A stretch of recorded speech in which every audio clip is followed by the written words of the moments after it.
I presume that's a patch. You're okay with that? You know what? I'm okay with it. Aesthetically, I would have done it a little differently, but it's fine. Yeah. Yeah. Well, how about the inside? All right, let's check it out.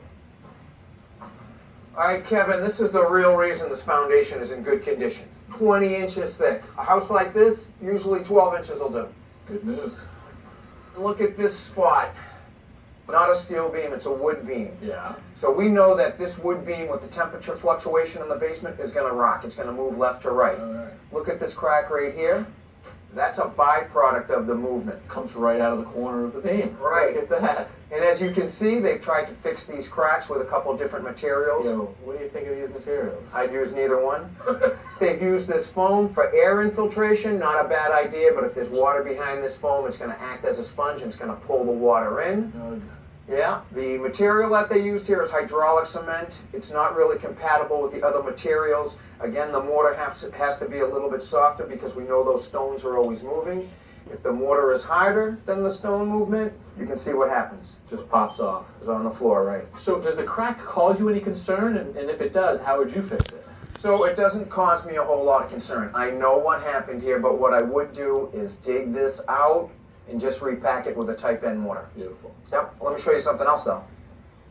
All right, Kevin, this is a real problem. It's a water problem. You can see the water on the floor right here, right? Yep. But look at this. This is what really concerns me. So that mortar is just crumbling. It's just super punky, as we call it. So there's water, obviously water infiltration coming from the outside. It seeps all the way through that massive 20-inch wall.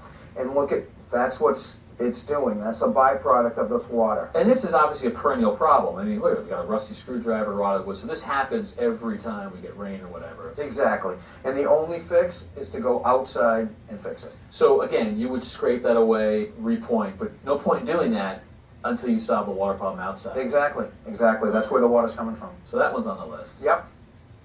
All right, Kevin, so that's a water problem that's coming in from the outside. This is a water problem that's actually coming up through the floor. Yeah. So back in the day, this was probably a dirt floor, but when they did pour that concrete, this is just a rat slab.